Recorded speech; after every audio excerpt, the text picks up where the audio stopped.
All right, everybody. So this is a special treat. We actually have David Morgan from the Morgan Report, and I can't even explain how excited I am right now. We've just had a short conversation before we even started this video, and this man has really gained some brownie points from me. I think that some of you last night in the roundtable said that I might have been a bit of a doomsayer. David, I like to say I might just be a realist. What would you say to that? The folks that call us doomsdayers. We'll just jump in with that. Sure. Well, the reality is that life is uncertain and history teaches great lessons. And a lot of lessons are that people don't learn the lessons of history. That's probably the most primary lesson that's ever told. And so the point is that we are in the end of the age of empire. And this time it's a global empire, and it's based basically on the US dollar and the force behind the US dollar, which is the US government, which means the power of a gun, the power to force you to do something. So all of that said, we are entering a place where it really means you need to pay attention. Tough to separate the wheat from the chaff because there's so much chaff out there. And then just take precautions that you seem appropriate or seem appropriate to you. I was a bit of a prepper mindset, basically on the monetary system alone, from probably your age on, or maybe even a bit younger than you. And really all I prepared for in the early days was a financial problem. And I saw it come to the fore on my 27th birthday. Gold hit its all-time and inflation-adjusted high of about 850 on the spot market, 875 in the near month, January 21st, 1980.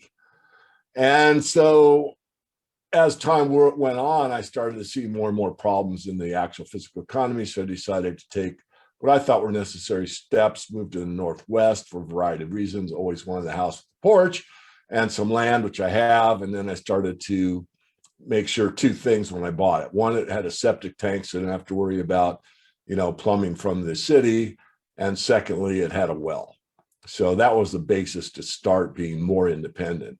And then from there, as we discussed before we started, I do have some solar backup. It's not minimal, but it doesn't run the whole house, nor could it. But it runs the essentials: freezer, refrigerator, microwave. Yeah, I use one, and the well pump, and my office, and that's it. And in a grid down situation or a true emergency, or God forbid, something worse than that, you're not going to be, playing DVDs and entertaining yourself. You're going to be working really hard on that garden or animals if you have them. So, I thought, what's the absolute minimum I need to carry on with what I have? So, yeah, you might say it's over prepared. It depends on your perspective. Mine is that we need to be prepared for a very uncertain future. And on the food scene, I've been kind of stressing that on some of my interviews, but on my weekly perspectives that I do by myself every Friday or Saturday. And I was, one of the leaders, certainly not anything like DAP 2030, David Dubine, who I'm friends with, or Christian from the Ice Age Farmer, who I don't know but greatly admire, and some of the other channels. And it was right in the mainstream news. So I do have some. I think it's smart to always have your own food. And secondly, if you can or have the ability to grow your own, because I'm not a big fan of the GMO. I was talking to somebody recently about, all the apples look identically perfect, and all the tomatoes look exactly the same size and exactly the same color. And I remember going to the grocery store as a kid with my mom at, 8, 9, 10 years of age. And, every apple was slightly different and, not colored the same. And there were some bruises on some. And this was the natural order of things. That's how nature produces, apples or raspberries or anything. Now everything is, perfect, but it's modified to be perfect. So I could talk all day. I'll leave it at that. But yeah, some call me a prepper. I would say yes, moderately so. Just being in that realist mentality, I have to say, what got me into precious metals and being more independent for myself. I don't care to label myself as a doomsdayer.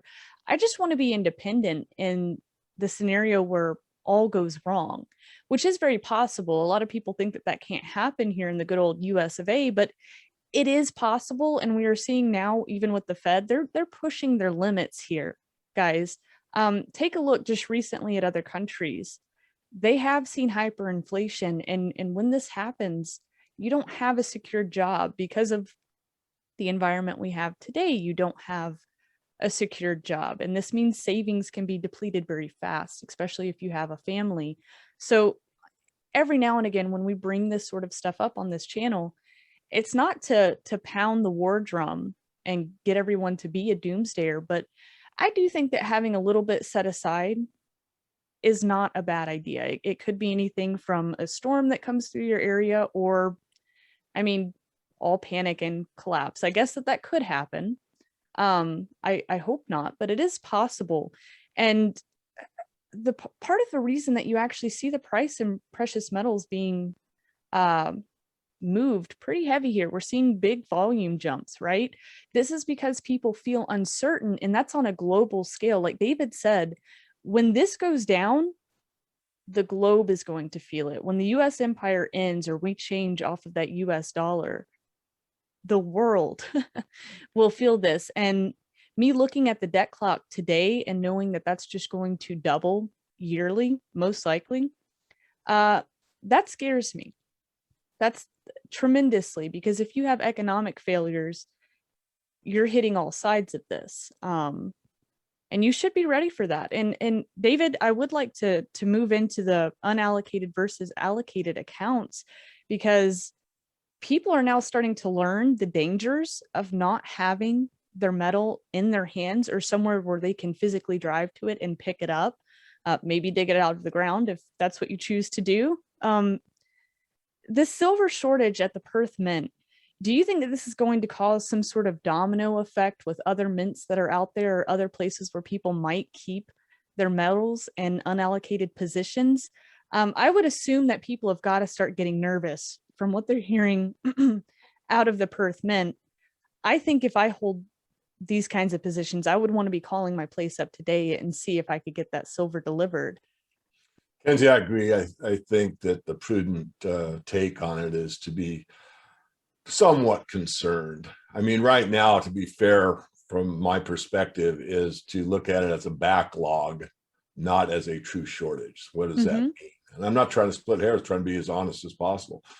I'm going to back up. I digress a lot in my interviews. So the first time I saw unallocated, the Sunshine Mint in Idaho, which I think they're closing down. I think they moved everything to Las Vegas, but it's the primary producer of the planchettes, commonly known as blanks, for the U.S. Silver Liberty, commonly known as the Silver Eagle.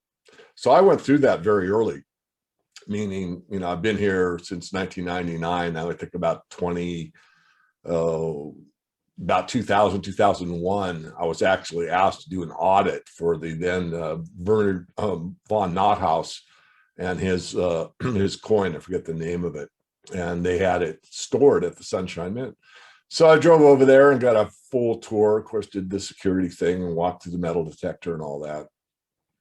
And it was quite fascinating, because I've been to several now, but at that time it was my first trip to a mint.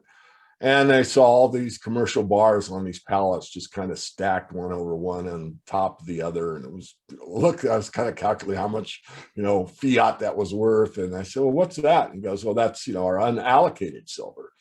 And I realized more deeply what unallocated meant.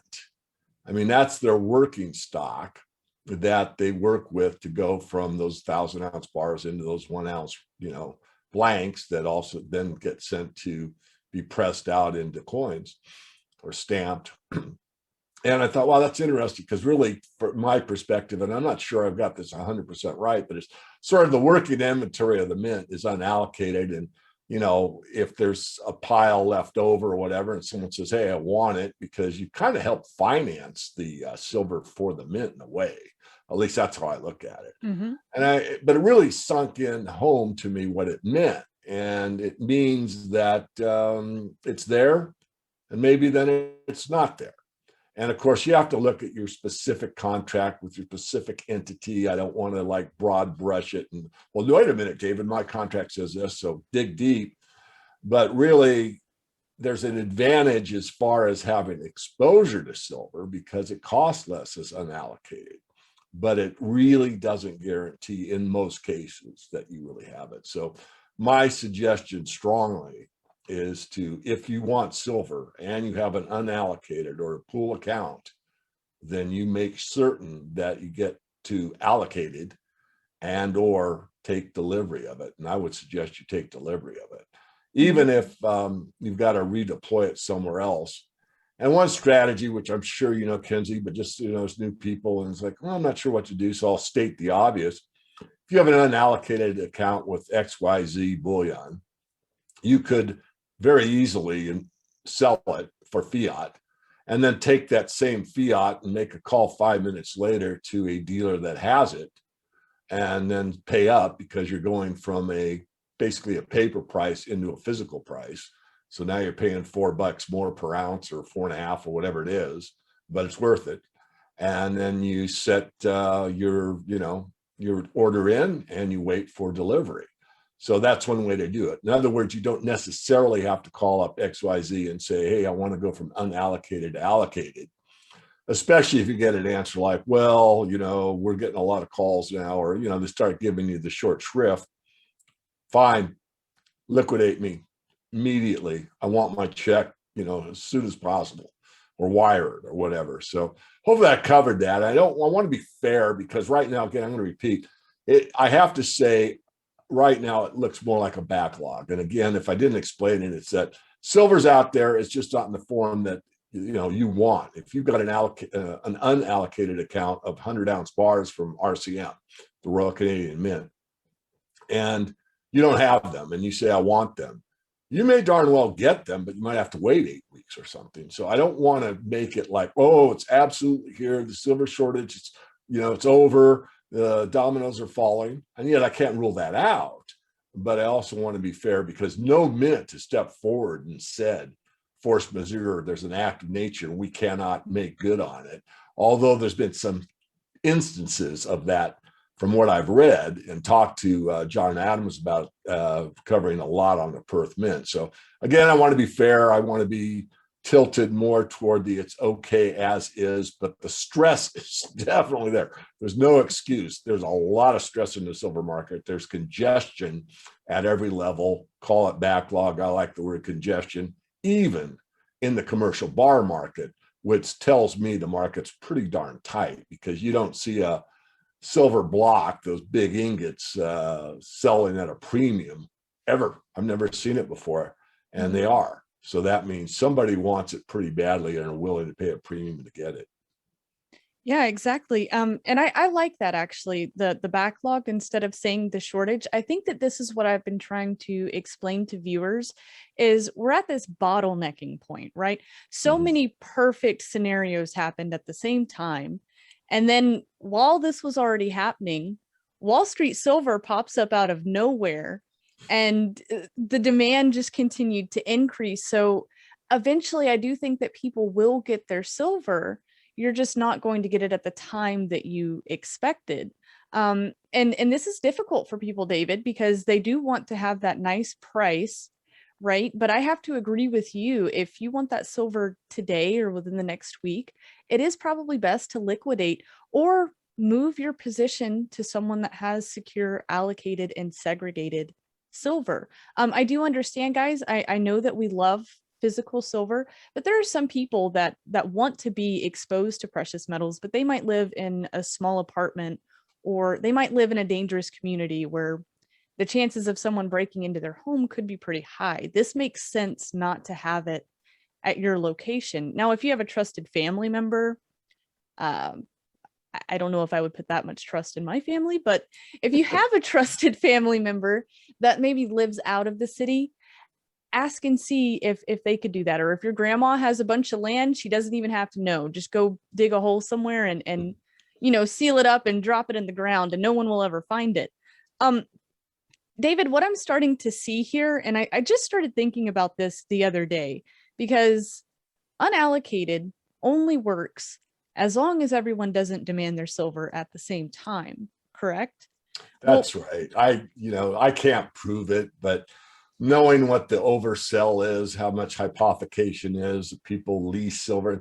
No, a contract is legal. I mean, but is the contract valid or not? And Mm-hmm. so, if the contract says you have exposure to silver from our working inventory or from an unallocated account, and they oversell it by, let's say, 10-1 as an example, knowing full well that maybe 1 out of 100 ever go from unallocated to allocated, that's a business decision made by the entity that gave you the contract for unallocated.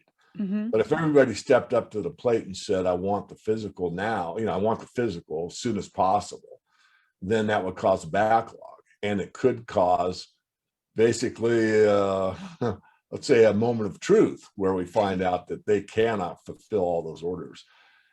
And that's, what we may be facing. But that's exactly what it means. They do not, everything is done. And there's a chapter in the book, the Silver Manifesto, about for fractional reserve banking and fractional reserve bullion banking. And this is how the goldsmiths did it of old, and it's still done today. And it works almost always until it doesn't work. Basically, when you have a bank run, and It's a Wonderful Life is a movie that shows that at the end of the movie, that's a bank run in traditional sense. But a run on bullion banks, you might say, that's a whole different animal, because now you're dealing with money versus currency. Mm-hmm. And, the default of the COMEX is impossible because the contract says we can pay you off in fiat. But if they started paying off in fiat, what signal would that send to the market? Exactly. One hell of a big one, because all of us with 2 brain cells would know that's actually a default. So they're going to do their best to make sure that they stay within the parameters that they've outlined, and they are going to try to make every delivery possible, but they're protected because they have a limit on the amount of physical that can be delivered, which is 1,500 contracts, which is 7.5 million ounces. Now, they have delivered more than that several times. Mm-hmm. So, but they have that option. So if things start getting tighter and tighter, you might see them pull that card and say, look, we're only delivering this or that because of, and they'll have some excuse that probably won't make sense to us, but would certainly make sense to the mainstream financial press. Mm-hmm. So if all of this continues to blow up, I've got a question here that might be a bit difficult to answer, but it is a concern of mine for people that are out there. If people want physical silver in their hands so bad, is it possible that even some of these allocated positions could fall apart? What I'm trying to say here is, could there be some bad apples in the batch? And I'm not saying there's going to be many, but if people truly wanted that physical silver in their hands, this could expose some people that might not be playing by the rules. And what does that do as a person that might be in a position like that down the road somewhere? This is not happening right now, guys. It's just a question. What if someone figures out that even their allocated metal might not be there in the future? Yeah, that's a great question. I'm going to answer it like this. I'm going to give you some facts, because I'm not going to say this is the here and now, but you know my age. So during the 80s, near the end of the market, whenever you get near the end of a market, you get a lot of people that are kind of Johnny-come-latelys that see some real big momentum move, and they take advantage of it. So in the 80s, there were several coin dealers, coin/bullion dealers that had allocated metal, and the market was so hot they couldn't resist the temptation. So they had allocated metal sitting on the shelf for somebody. And Kenzie comes in the shop and she says, you know what, I've got cash right here, and it's physical fiat, throws it on the counter and says, I want 5 100-ounce bars.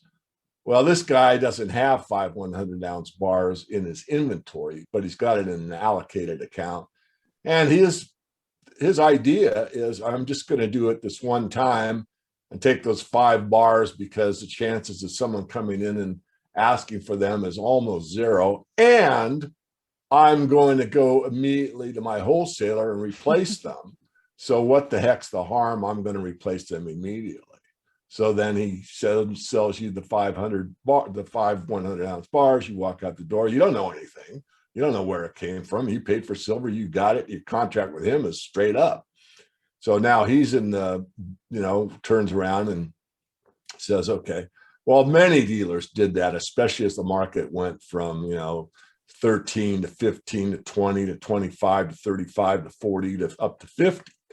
And I'd say most of them, some just did it because they were pure crooks, but many of them had the idea that they were going to be able to replace the metal and they couldn't. So there was a lot, I wouldn't say a lot. I want to make people scared. I want to scare them.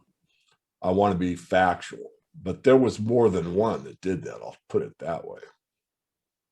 So it's been done before.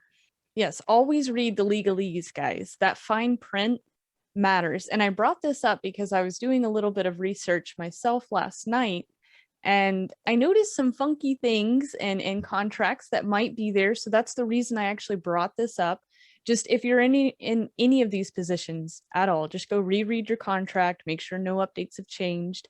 And you should be safe, but this is just the reality of things. When markets get hot, like David just talked about, there are people out there that see that as an opportunity, and they might try to pull one over on you. So just, be aware of this. Now, Chris from Arcadia Economics, have you seen the petition that he has to ban JP Morgan from trading gold and silver? I've read it once. I know, Okay. Chris, we actually met at the New Orleans Gold Show and spent some time in the car together. And yeah, I do. I actually have. I don't think I've signed it. I'm certainly free market and it looked pretty good, but I don't really want to comment further on it. You can, because my memory isn't that sharp on exactly what it said. But let me add this, though, and I hope it's relevant. It really bothers me about some of these. And I digress. I went on a Twitter frenzy back to the last question and sent many instances of major banks that sold metal that wasn't really even bought, charged for storage, and then was found out later. And what they got was a fiat fine. But the fiat fine doesn't help the people that bought silver and paid for storage. They didn't make good on it. I'm sure they're settled the account for cash. And so in those instances, from my strong opinion, the way I think the law should work is that entity, Morgan Stanley is one of them, should be banned from ever touching silver again. And the reason, in any way, shape, or form, they cannot deal in the silver market, period.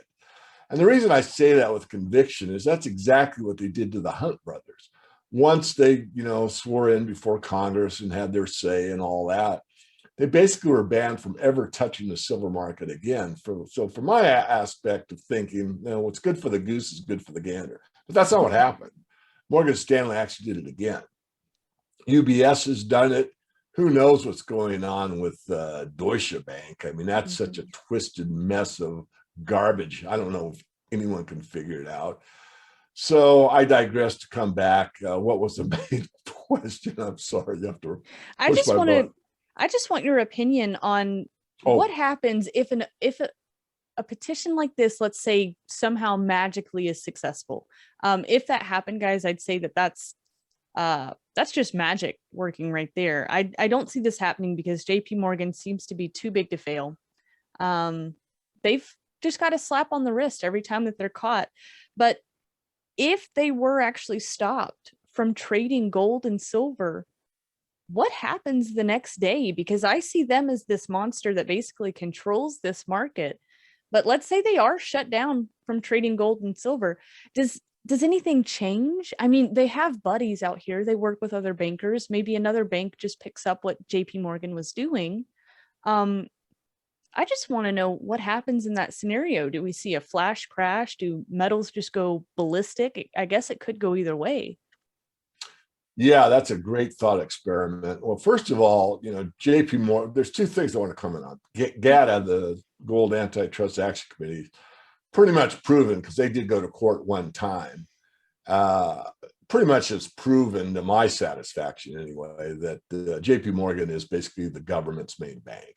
They are what's called a primary dealer, which means they're heavily involved in the bond market for the feds, for the federal government. And I think they're pretty well protected under secrecy acts for that reason and maybe others. However, we also have to look at the other side of the coin. And when you look at this last investigation, it was charged as being a criminal activity under the RICO Act, which RICO is the worst of the worst, meaning, you know, it's a high crime type of situation. So, you know, again, you got both extremes, really. And again, so the thought experiment goes like this. The answers I don't know, but I could speculate both sides. One is that if JP Morgan really was taken down and couldn't, you know, manipulate anymore, then you could see a huge shift immediately in gold and silver to the upside. That could be the best case scenario, obviously best case.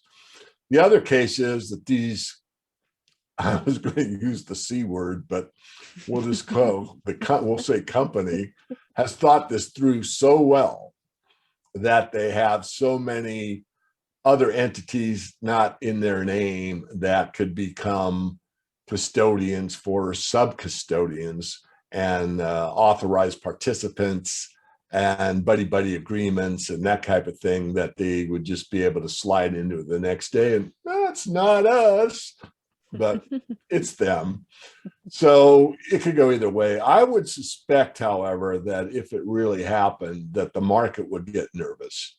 And even big players that have huge positions in physical at, let's say, at JP Morgan, just decide to make a phone call and say, hey, sell my position and call up the PSLV and move it into that account. If you look at what Craig Hemke has said about the PSLV, I think the next filing is something like $100 billion. And if that's true, that's, was it 100 billion? I forget. I did it in ounces. I always think in ounces. It was somewhere around 100 million ounces.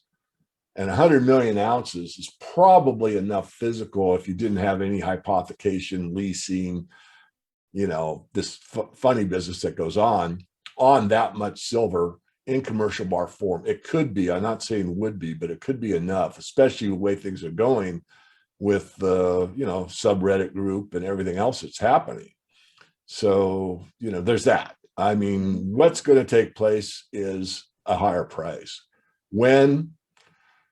Should be right now, but we're getting hammered. And we may see a 2150 price on silver. I don't know. What I do know is there's enough smart people out there now that if we see 2150, a lot of people are going to lock in, even if it's 12 weeks or 13 weeks out, as long as they can trust their dealer, and most of them can be trusted.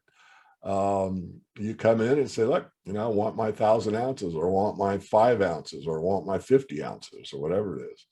Exactly. And as far as I can see now, I'm actually kind of new to really, really watching the paper contracts. I have to say that Wall Street Silver made me more interested in that side of it. I knew about it. I knew there were way more contracts than there was silver out there. But because of this community, it's really got me to focus and hone in on what's going on there, because all I ever knew about was SLV, the iShares. And I knew I didn't want any part of that. But because of this movement, I've learned about PSLV. I don't hold any positions here myself, but I love seeing what's happening here, because I can see that SLV product is being moved. And while they're draining, PSLV is growing. So I can see this community is really doing something here. And from the research that I've done, I can trust PSLV. I feel as if I can trust them. Now, a hiccup could always happen in one shape or another, right? But I wouldn't blame that on them. It's just, if things get too crazy, it could take some time to get product to you. That's if everyone demands it at the same time, right? But that's a position I do trust. And I've learned that there's some other people out there as well. I did a little experiment, David, and this is going to sound so silly. There's a gamer tag that you can put on Xbox. So at night, before I go to bed, I play a game or two of Call of Duty, and my gamer tag there is PSLV. And it turns out that about once every 3 games, there's someone that knows what PSLV is. And that's it, because this is Xbox community, right, guys? You don't expect the I'll just say it as nicely as I can. You don't expect the smartest people to be over here. But when you can actually talk to someone that you've never met about what's going on in this market today, and they've never been into silver, but now they're getting into it, that is interesting to me. And it was just a little experiment, and I'm gonna keep my gamer tag the same here for a while, just to keep promoting it. Maybe someone will go and look into that, because it probably doesn't make any sense. But for my experiment, I'm learning that people across the country have an understanding of what's going on here. I just find that to be amazing. Whatever's happening is amazing, to say the least. I agree. Now, David, this could be a tough question. I hear often from people that are new into this market, they're just coming in. It seems somehow the first bit of information they ever find is on government confiscation. And the first thing I hear out of so many people is, well, what do you do if the government is going to confiscate your metals? My normal reaction to that is, if the government is coming to confiscate your metals, you have much bigger problems. But I don't really see this being a reality. David, what is the reality of confiscation happening? Well, everyone has to make their own decision, but I believe, I get this question quite often. I don't see it as an issue. I mean, first of all, if you look at the history of the Federal Reserve for the last, 40 years, I mean, they've all denied silver, they've denied gold as even being money. I mean, when Dr. Paul asked Bernanke, well, do you believe gold is money? And he said, well, no, it's a tradition. Of course, the banks know damn well it's money, but he's not going to say that in public. So if they're going to go after, first of all, in confiscation, I know that word's thrown out all the time, but actually the truth is that it was nationalized. So what happened, as you all know, is that your gold was the government asked the citizenry to turn in their gold, and they paid them for it. So they didn't take it for nothing. They didn't put a gun to your head and take it, but they did threaten you with jail if you didn't turn it in. And so people turned in their gold, and they got paid the going rate at that time, which was $20.67 an ounce. And once the gold was turned in, then the government did their inflation magic and posted the price at $35 an ounce. So you lost like 70% on what you'd owned. Now, a lot of people didn't turn it in. They just kept their mouths shut, put it in a coffee can, buried it in the backyard, and that was the end of it. So, there's that possibility as well. But if it were to occur, I just do not see it happening. First of all, most people that own gold are very savvy of what the history of money is like and what governments do. And government, if they really needed gold, which they might, would go where it's the easiest to get. They're not going to go after the onesie twosies. Sure, there's people out there with 100 ounces of gold, or people that own 100-ounce bars. They're rare, but they're there. But they're going to go where the ETFs are, where they got huge stockpiles, or see who really owns the gold at the LBMA, or whatever. So they would go where it's the easiest to get, and they're lazy. Plus, why go get one or two at a time when you can get this big pile over here and, whatever. I don't think that's happening either. Silver, very, very doubtful in my mind. Could happen, of course, but again, they would put a price on it, turn it in, and threat. I just don't see that happening. Silver's more been finessed in the past, where you could use the word confiscation, but it was really manipulation of the market. I mean, in 1873, silver basically was not money. So you had to, stick it in a drawer and, turn it into gold. And it was gold only for about 5 years. Then I think it was a Bland Allison Act or something put it back into a monetary respectability, you might say. And then there were two markets. There was the coin market that you use in circulation, and then there was the bullion market. There was a huge spread, which really wasn't favorable to silver nuts. So, there's a lot to go on and do most of our memory. If you're really interested, I go through most of that in the book, and you can do your own research. So don't want to spend too much time there, but I really, really say that's the last thing to worry about. All right. So you're just kind of helping me. When people hear someone like me say this, it goes in one ear and out the other. But you've got David Morgan himself saying, guys, if you just think about the resources that it would take for the government to do this, it's unrealistic. It's not there.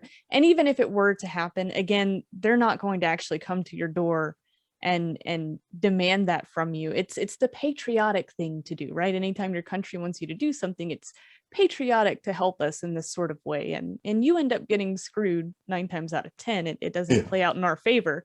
And again, if that's truly a concern, there's always going to be a black market forever and all. I mean, I'm not saying I promote that sort of thing, but think about how many illegal activities already happen out there, and that's for fun. Well, let me interject. Sorry if I go ahead. Interrupt. One thing, if you're really worried about it, just buy Silver Eagles, because they are U.S. legal tender. And if they came after those, there'd be some pretty high-powered legal actions that would take place almost instantly, in my view, because all of a sudden you have something that's considered at law to be money. And now you're saying that you took people's, private property from them. No. So if you're worried about it, just buy the national coin. If you're in Canada, buy the silver maple. It's legal tender. If you're in Australia, buy the kangaroo or the koala or whatever it is. In Austria, buy the Austrian, forget the name of it, Philharmonic. And you're pretty much exempt from confiscation at that point. Again, if someone tried it, it'd be, again, the legal eagles would just pop up instantly. So there's one thing to consider. I really think, as I said in the 10 rules of silver investing, you should get the most silver per fiat dollar invested, but that choice is yours. I mean, I have a lot of people that prefer to have a government stamp on their silver rather than, let's say, a private mint stamp on their silver. I tend to be a little bit opposite, but I know to diversify in case all goes wrong. I just, for me, I like to keep my stack exciting. I want something fun. So I've got a little bit of everything, and that keeps it fun. Sometimes I can feel a bit like a pirate going through my treasure chest, and it makes life a little bit more fun. Can we discuss the pros and cons of blockchain or crypto-backed gold and silver? There's got to be some cons in here somewhere, but people don't seem to talk about those at all. It's all pros, it seems like. Yeah, well, I will. I'll certainly do that. First of all, on the con side, for all cryptos is there is a counterparty. We talk a lot about gold and silver being the only monetary asset that isn't simultaneously someone else's liability. And there's no counterparty risk if and only if you hold it in your own possession. So if you have an allocated account and it's an account, then, you got a counterparty. You got to call up and say, ship my silver to me. So that's counterparty risk. So there's definitely counterparty risk with any crypto because it depends on the electrical grid, for one, or it depends on the internet being up. So you can have the internet go down with electricity working perfectly. That's happened. Servers have failed or been blocked, or DDoS and all these attacks and that type of thing. So you've got a cyber attack concern, possibly, and you have a grid concern, possibly. So it's a counterparty risk, and that has nothing to do with crypto in and of itself. It's just because of the platform it's on. So that covers them all. On the other disadvantage is, I would say, the personal level. So you've got your wallet on your phone, someone steals your phone, or you run out of, you're doing a big transaction, you got the super deal on this car, the guy wants silver for it, your dream has come true, and your battery dies, or you can't get connected to the web or whatever. I mean, it sounds fun. I do have a sense of humor, believe it or not. But so that's the possibility. Those are the main ones. I mean, there's probably others I wouldn't think of, but I just want to keep kind of top level. But on the advantage side, I am an ambassador for the Lode project, and URL is AG, the symbol for silver, ag.lode.one. You can go there, watch a couple of videos. I look at it as an adjunct to owning your physical stack. So let's say you're wealthy enough to have 500 ounces. I would say that would be the absolute minimum to even consider doing what I'm suggesting.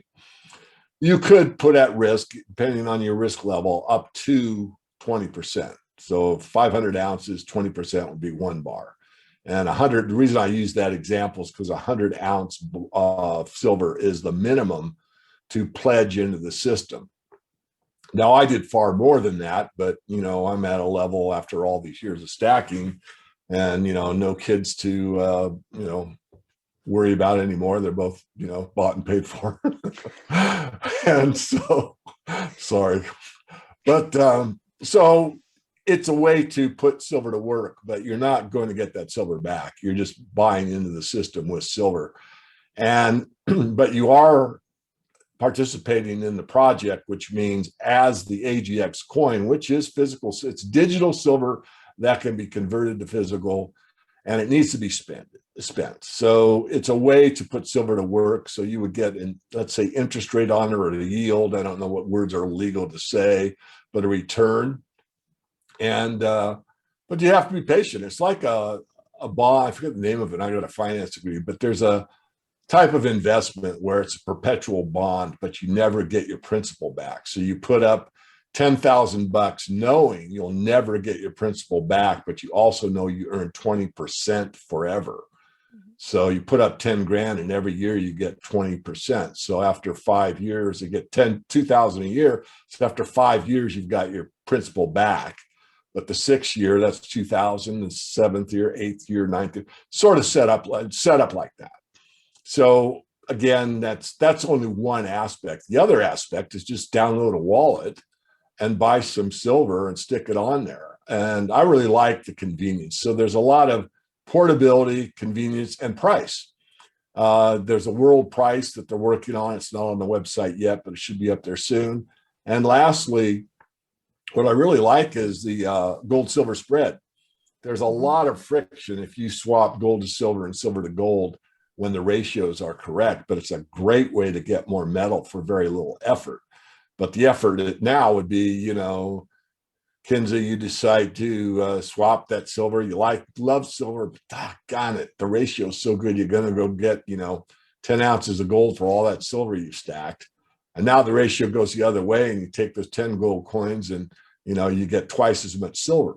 So you're very happy for making those trips. But there's a lot of fees involved in that in the physical world. In the digital world, no. You could swap from an AGX, a silver digital, to an AUX, which is on the same exact platform. With the click of the mouse, 3 seconds later, you've made the swap. And then when the things got better, rather than drive your car, put those 10 ounces in your glove box, you just hit your phone and swap it. So there are advantages. But again, I would caution everybody to follow my example. One, check it out for yourself. I am biased, I'm involved. Secondly, it's an adjunct to your stack. And it's a great way to have some liquidity, portability, kind of fun. The other part that I don't stress is that the community is pretty strong. And people like me that have a service, or let's say Airbnb or dental office or travel agency, you name it, and it's not that robust yet, but it will grow, will give you an advantage on being paid in silver. Mm-hmm. So for example, my service is $500 a year fiat USD, but in AGX, I'll drop it by 100 fiat. So all I want is the 400 equivalent in silver, good to go. And that's not just me, like I said, travel agency, car rental, Airbnb, all these other things. So it's like, well, I hate getting ripped off on the premium on silver. Well, look in the community and see, you might make a savings of 20% just by us silver nuts, banding together in a way to help each other. So end of pitch. There's other ones out there. I don't know too much about them. I'm not the expert, but I would suggest perhaps having Nick on your show and just going through and just grill him and ask him everything about that program and why it's better or worse than others, or how does it compare to another digital silver or gold platform and all that. Because I think it's something, especially your community would gravitate toward, again, as an adjunct to. And there'll be some, let's go to that person in the apartment that wants silver exposure, wants to know it's there, but doesn't ever want to put it in an apartment. They're living on the bad side of town and they're going to get out of there. Well, it's a way to get exposure without too much risk because there's no one that's going to find it, and if it's on their phone, they're not going to be able to figure out how to get to the wallet. So Exactly. And that's a major pro here. And I have to say, I I don't want to hit or slap down any of these alternatives that are out there, guys, because we're all in different situations. Each of us have our own scenarios playing out in life right now. So whatever works best for you to be exposed, that's what works best. For me, I've got to drive 2-3 hours just to be able to sell my silver. There's a reason for that. Arkansas has high taxes. So if I want to buy or sell it, I don't want that crazy tax. I go over to Missouri, right? But this takes some time. Let's say with one of these apps or one of these programs that's out here, I can have silver or gold sitting there. Something comes up, say I want to go buy something new or an emergency comes up, I can sell it immediately. In a couple of minutes, there it is. And I'm good to go. So I like this. I don't want anybody to ever think that I slap this kind of stuff down. I just think it's more important first to have that little bit of physical that's somewhere where you can actually get to it. Again, we do understand for folks that might not live in the best side of town. I understand that. I wouldn't want my metals anywhere there either, so this makes sense to me. But for the rest of us out there, physical first. And it's so easy to get into any coin shop, several places online. I've mentioned Instagram. Some people might think I'm a bit obsessed with Instagram and Facebook, but there's a couple of fees, wink, wink, hint, hint, that you can get out of being over there too. So there's so many ways to get into this market, and it's expanding every single day. As technology grows, this will grow with it. And it's fun to see because people do think that gold or silver is that relic or it just collects dust. I don't see it like that at all. It has its place and will definitely have its day to shine here in the future. I just can't tell you when.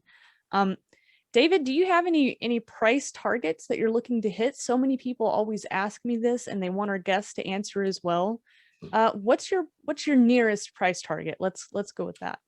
yeah, I'll tell you, in the January issue, I usually try to do a yearly forecast for my paid members, and I usually disclose it to the public somewhere along the line. So before the Wall Street silver, became a situation, I had said in the January issue, I thought we would see silver do as well as it did the previous year and saw a $40 target sometime during the year.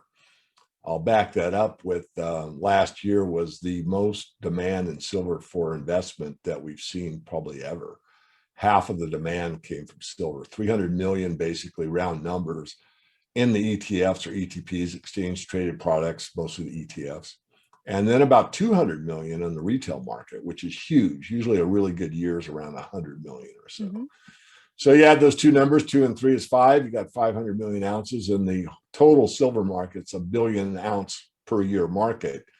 200 million round numbers is recycled silver, and 800 million is freshly mined silver. And yes, silver is recycled, but not nearly to the level that it could be. A lot of it still goes into landfills. A lot of electronic waste never gets recycled. As really, I would say should. I'm not a super tree hugger, but somewhat. People think it's you can't be concerned about the environment and be pro mining. Well, I got news for you. If you can't grow it, you've got to mine it. Mm-hmm. So anyone that says, we shouldn't have any mining, you get off your plastic bicycle, that doesn't work. Get off your metal bicycle, that doesn't work.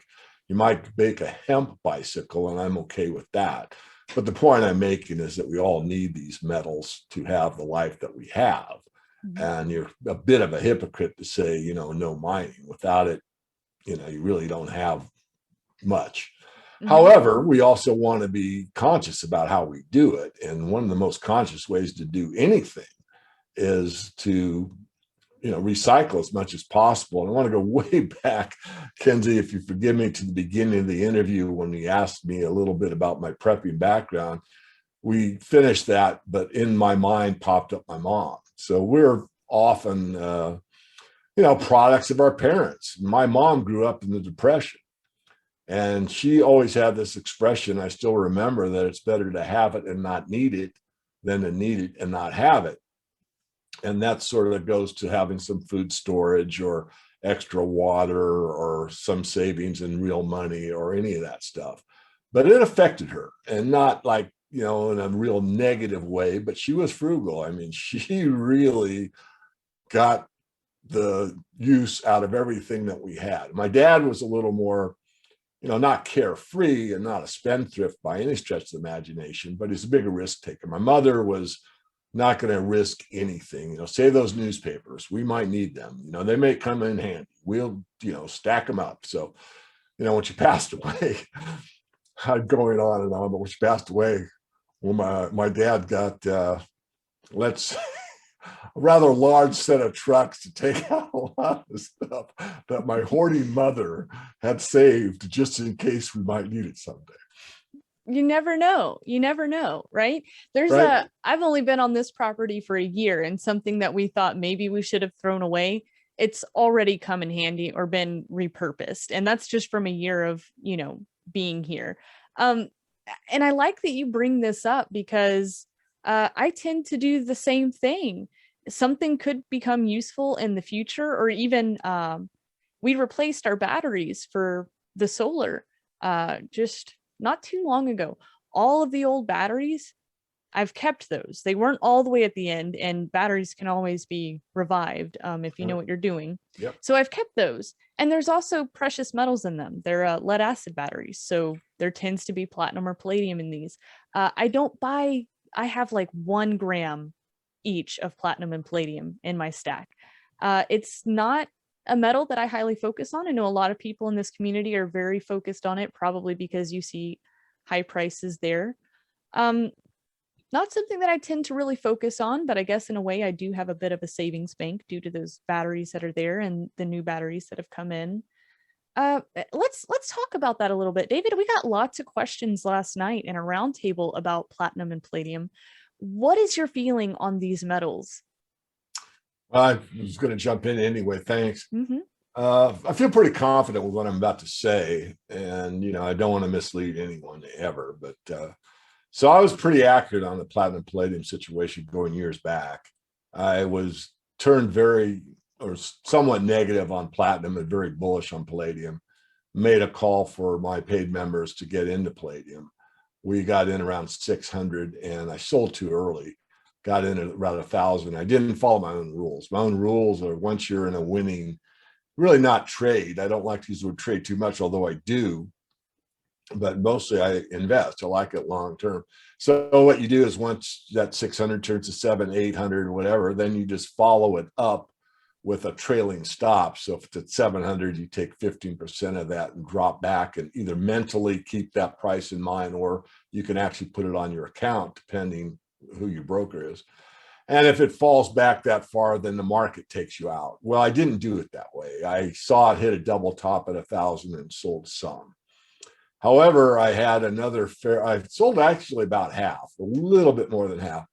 And I realized, check my books, I still got palladium. So I sold some very recently at about 2,500 the ounce, and I moved it into silver, but I did a write-up in the Morgan report that I think palladium is topped out around this level, and platinum has done basically nothing. So you could either do a swap of palladium for platinum, like a gold silver swap, or you could sell your palladium and buy platinum, or you could do nothing, of course.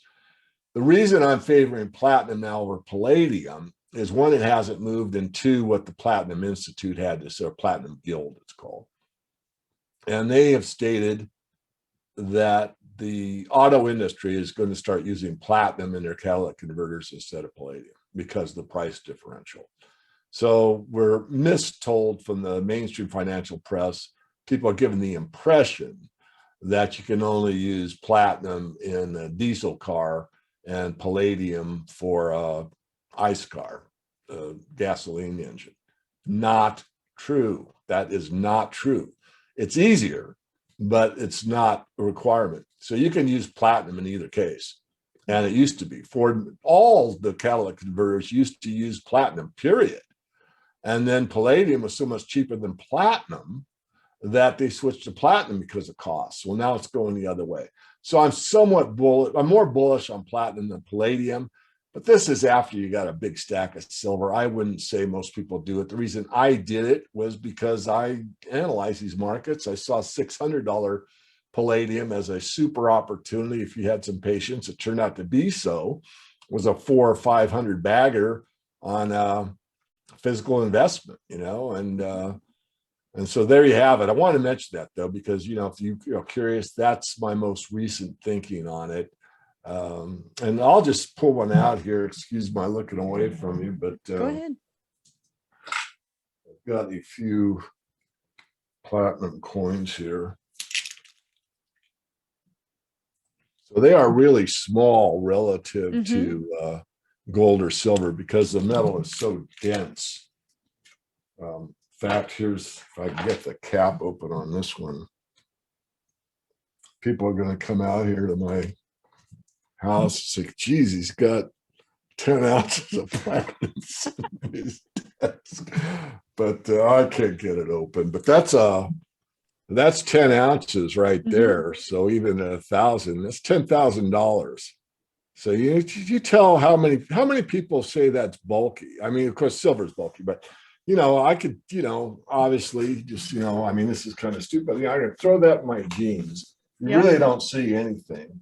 And where else could you walk around with 10 grand, or 11,000 really in your pocket and pull that out, And that's the power of precious metals that, a lot of people really don't think about. Is it important? Maybe yes, maybe no. In certain times in history, it's certainly been important. But anyway, back to you. No, I like that. You should have shown everyone that, because with precious metals, and this is why I'm not only in silver, it can be bulky.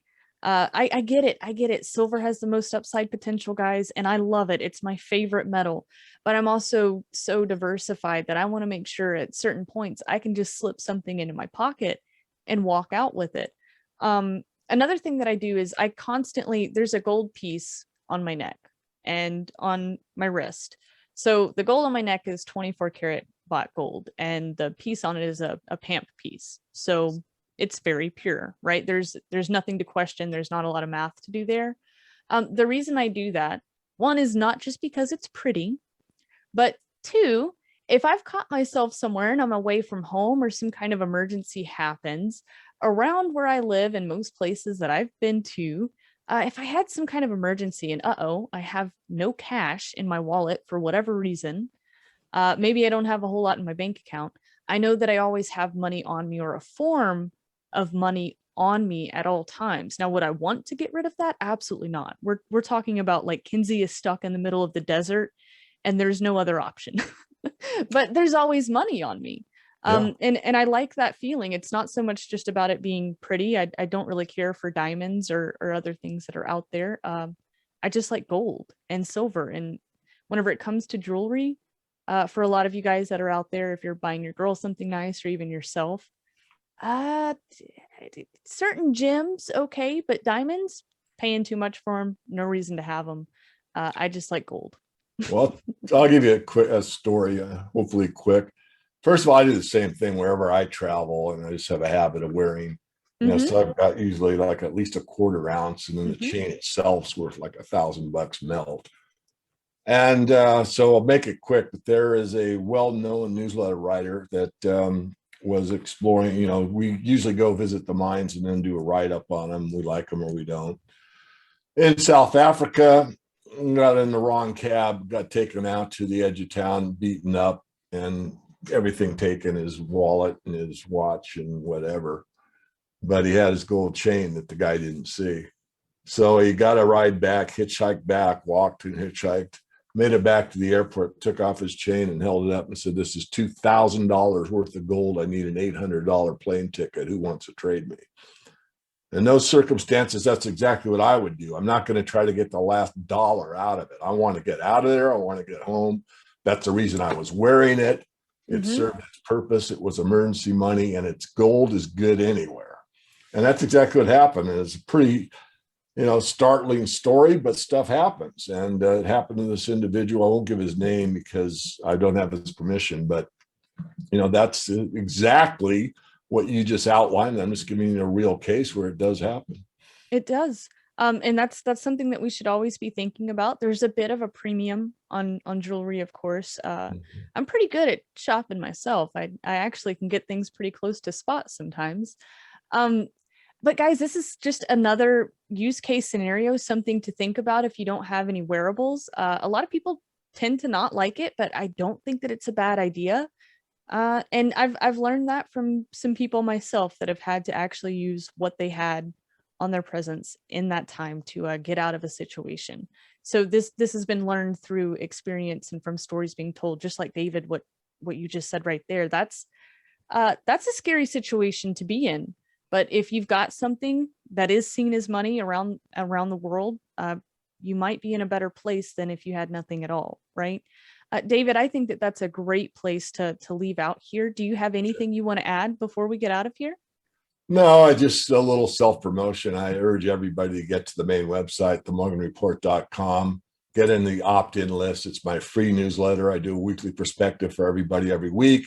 I do podcasts with guests from time to time, although I'm getting so many interviews, I'm not having much time to call out to somebody else, but we do. And there's a little bit of advertising on that platform, but really not much. Most of it's content.